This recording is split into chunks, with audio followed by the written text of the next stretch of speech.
विद्यार्थी मित्रमैत्रिणींनो, बुल्सआय अकॅडमीमध्ये आपलं सर्वांचं स्वागत आहे। या व्हिडिओमध्ये आपण कंबाईंड ग्रुप बी मुख्य परीक्षा 2024 यामध्ये पेपर 2 मधील आपण अर्थव्यवस्थेवर जे प्रश्न आलेले आहे अर्थव्यवस्था या विषयावर, तर त्यातील आपण प्रश्न बघणार आहोत। यामध्ये 10 प्रश्न आहेत, अतिशय महत्त्वपूर्ण आहेत। पुढील एक्झामला आपल्याला कोणता अभ्यास करायचा यासाठी आपल्याला दिशा मिळेल आणि यातून काही प्रश्न रिपीट सुद्धा होऊ शकतात। चला बघूया। पहिला प्रश्न आहे अर्थशास्त्र विषयातील, खालीलपैकी कोणते विधान बरोबर आहे? 2 स्टेटमेंट दिलेले आहेत। 1969 मध्ये 19 बँकांचे राष्ट्रीयकरण झाले आणि दुसरं विधान दिले 50 कोटी रुपयापेक्षा अधिक ठेवी असलेल्या व्यापारी बँकांचे राष्ट्रीयकरण झाले। तर यामध्ये पहिलं विधान चुकीचं आहे, दुसरं विधान चूक आहे, म्हणून पर्याय 2 योग्य उत्तर आहे। कारण 1969 मध्ये 19 बँकांचे नाही तर ते 14 बँकांचे राष्ट्रीयकरण झाले होते आणि 50 कोटी रुपयापेक्षा अधिक ठेवी असलेल्या व्यापारी बँकांचे राष्ट्रीयकरण झाले होते। हा तसा PYQ ज्यांनी विश्लेषण केलं असेल त्यांचा हा प्रश्न इझिली सॉल्व झालेला असेल, कारण PYQ मध्ये असाच प्रश्न आधी येऊन गेलेला आहे, पूर्व परीक्षेला येऊन गेलेला आहे हाच प्रश्न। त्यानंतरचा प्रश्न बघणार आहोत आपण की 1951 ते 2018-19 या संपूर्ण काळात जवळजवळ 93 ते 94% परदेशी सहाय्य रिकामी जागा स्वरूपात भारताला मिळाली आहे। तर या प्रश्नाचे योग्य उत्तर पर्याय 3 कर्ज स्वरूपात। तसा हा प्रश्न सुद्धा सोपा आहे, सॉल्व होतो। कर्ज स्वरूपात किती 93 ते 94% परदेशी सहाय्य हे भारताला मिळाले आहे, ते कर्ज स्वरूपामध्ये मिळालेले आहे। त्यानंतरचा प्रश्न आहे, आर्थिक सुधारणा संदर्भातील मूल्यमापनात कोणते मुद्दे सुधारणांचे अपयश दर्शवतात? सुधारणांचे अपयश ठरणारे मुद्दे कोणते आहेत? या ठिकाणी देण्यात आलेले आर्थिक सुधारणा संदर्भातल्या जे मूल्यमापन केलं आपण, तर कोणते मुद्दे हे सुधारणामध्ये अपयश ठरणारे आहेत? तर आपण जर वाचले, रोजगार विरहित वृद्धी, वाढती असमानता, वाढता आर्थिक विकास दर, आरोग्य सुविधांवर कमी झालेला सार्वजनिक खर्च तर कोणते आहेत? तर यामध्ये आपल्याला जर बघितलं तर या प्रश्नाचे योग्य उत्तर आहे पर्याय 1 रोजगार विहीन वृद्धी, म्हणजे रोजगार नाही अशा पद्धतीने, म्हणजे रोजगाराची कमतरता, पर्याय 1। त्यानंतर वाढती असमानता जर असेल तर हे सुद्धा म्हणजे अपयशच आहे। त्यानंतर आरोग्य सुधारणावरील कमी झालेला सार्वजनिक खर्च हे सुद्धा अपयश आहे। म्हणजे जेव्हा आर्थिक सुधारणाचं मूल्यमापन केलं तर हे 3 मुद्दे आहेत जे अपयश ठरते।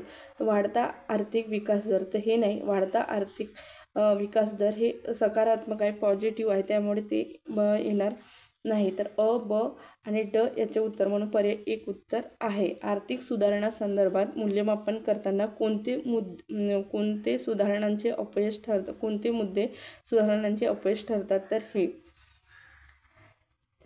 त्यानंतरचा प्रश्न आपण बघणार आहोत, फिशरचा पैशाचे प्रमाण सिद्धांत खालील विनिमयाशी संबंधित कोणते समीकरण स्पष्ट करतो?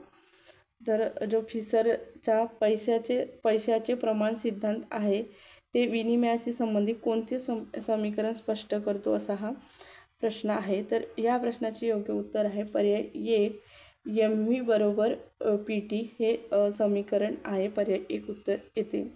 त्यानंतरचा प्रश्न बघा, मोठ्या प्रमाणावरील आयात खालीपैकी कोणत्या 3 घटकामध्ये विभागली जाते? तर कोणत्या 3 घटकामध्ये सर्वात म्हणजे आयात मोठ्या प्रमाणात विभागली जाते? तर या प्रश्नाचे योग्य उत्तर आहे पर्याय 2 अ, ब आणि ड पर्याय उत्तर योग्य आहेत। तर बघा, मोठ्या प्रमाणावरील आयात कोणत्या 3 घटकामध्ये विभागली जाते? तर खनिज तेल, कच्चे तेल आणि उत्पादने, तृणधान्य, कडधान्ये, खाद्यतेल आणि साखर यांचा समावेश असलेल्या मोठ्या प्रमाणातील उपभोग्य वस्तू। त्यानंतर खते, बिगर लोहधातू, कागद आणि कागदी फलक, लोखंड आणि पोलाद हे 3 घटक आहेत ज्यामध्ये मोठ्या प्रमाणावरील आयात होत असते, या आयातीमध्ये विभागली जात असते। तर पर्याय 2 याचे उत्तर आहे। त्यानंतरचा प्रश्न बघूया, खालीलपैकी कोणती पतमानांकन संस्था भारतातील सेबीमध्ये नोंदणीकृत नाही? यामध्ये देण्यात आलेल्या या चारही काय आहेत तर पत मानांकन संस्था आहेत ज्या भारतातील सेबीमध्ये नोंदणीकृत आहेत, पण ते चारपैकी एक नाही आहे, नोंदणीकृत नाही आहे. तर ते कोणती आहे तर ते आपल्याला या ठिकाणी ओळखायचे आहे. तर पर्याय 2 येते मूडीज. मूडीज ही पत मानांकन संस्था आहे जे भारतातील सेबीमध्ये नोंदणीकृत नाही आहे. त्यानंतरचा प्रश्न बघणार आहोत. चालू केंद्रीय अर्थसंकल्पात लिंगभावाच्या आधारावर अर्थसंकल्पीय वाटा हा आर्थिक वर्ष 2024-25 मध्ये 6.8% होता. तो आर्थिक वर्ष 25-26 साठी रिकामी जागापर्यंत वाढला आहे. तर या प्रश्नाचे योग्य उत्तर आहे पर्याय 2 8.86 पर्यंत वाढलेला आहे. चालू केंद्रीय अर्थसंकल्पात लिंगभावाच्या आधारावर अर्थसंकल्पातील वाटा हा आर्थिक वर्ष 2024-25 मध्ये किती होता 6.8% होता.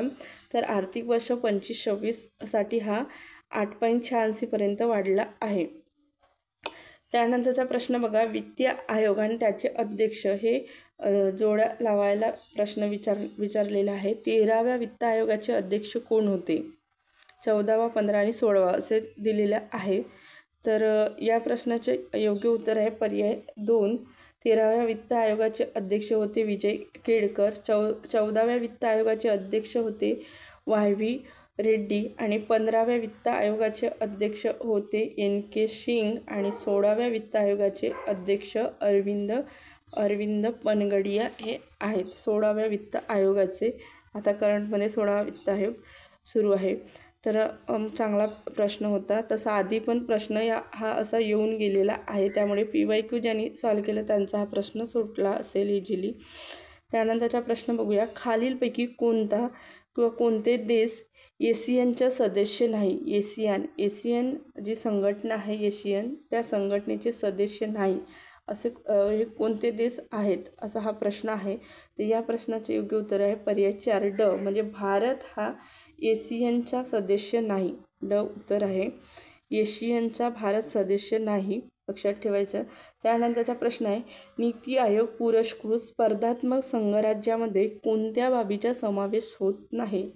नीती आयोग पुरस्कृत स्पर्धात्मक संघराज्यात कोणत्या बाबीचा समावेश होत नाही? तर या प्रश्नाचे उत्तर आहे पर्याय 4 ड म्हणजे सुरक्षा बाजार निर्देशांक याचा समावेश होत नाही. नीती आयोग पुरस्कृत स्पर्धात्मक संघराज्यामध्ये कोणत्या बाबीचा समावेश होत नाही असा हा प्रश्न आहे. तर सुरक्षा बाजार निर्देशांक यांचा समावेश होत नाही. मग हे 3 पर्याय आहेत त्यांचा समावेश होतो. राज्यामध्ये निरोगी स्पर्धा निर्माण होण्यासाठी राज्याची क्रमवारी ठरवणे, राज्याच्या शालेय आणि आरोग्य निर्देशांक, राज्याच्या निर्यात स्पर्धात्मकता निर्देशांक ह्या तिन्ही बाबीचा समावेश होत असते. कशामध्ये? नीती आयोग पुरस्कृत स्पर्धात्मक संघराज्यामध्ये. तर सुरक्षा बाजार निर्देशांक याचा समावेश होत नाही. असे हे अर्थशास्त्र विषयावर हे 10 प्रश्न होते. या एक्झामला विचारण्यात आलेले 10 प्रश्न आलेले आहेत. आपण बघितलं तर राज्यशास्त्र या विषयावर 15 प्रश्न विचारण्यात आलेले आहेत. माहितीचा अधिकार कायद्यावर एकच प्रश्न होता. महाराष्ट्र लोकसेवा आयोग अधिनियमावर 2 प्रश्न होते. गणितावर 12 प्रश्न या ठिकाणी दिले. बघितलं तर बुद्धिमत्तेवर 10 प्रश्न आहेत. चालू घडामोडीवर 10 प्रश्न आहेत. इतिहासावर 10 प्रश्न, भूगोलावर 10 प्रश्न आणि विज्ञान या विषयावर 15 प्रश्न आणि संगणक विज्ञानाला जोडूनच संगणक आहे त्यामध्ये 5 प्रश्न आहेत आणि अर्थव्यवस्था किंवा अर्थशास्त्र या विषयावर 10 प्रश्न आहेत. असे हे 100 प्रश्नाचा हा पेपर होता. पेपर 2 कंबाईन ग्रुप बी मुख्य परीक्षा 2024चा हा 24चे प्रश्न आहे जे विषयानुसार मी वेगवेगळे व्हिडिओ बनवली आहेत. तर व्हिडिओ कसे वाटले आपण पुढे हे सिरीज कंटिन्यू करणार आहोत. 2024, 23, 22 असं मागे जात आपण या प्रश्नांचे विश्लेषण करू म्हणजे इतर येणाऱ्या एक्झामला आपल्याला ते उपयोगी ठरतील. तर हा व्हिडिओ इथंच थांबवते. जर तुम्ही या चॅनलला नवीन असाल तर चॅनलला सबस्क्राईब करून घ्या आणि तुमच्या मित्रमैत्रिणीपर्यंत शेअर करा. व्हिडिओला लाईकसुद्धा करत जा. त्यामुळे व्हिडिओ आवडतो, चांगला आहे, इतरांना उपयोगी होतो म्हणून मलासुद्धा ते प्रेरणा मिळते व्हिडिओ तयार करायची. त्यामुळे एवढं थोडंसं करत जा तुम्ही. हा व्हिडिओ इथंच थांबवते. धन्यवाद.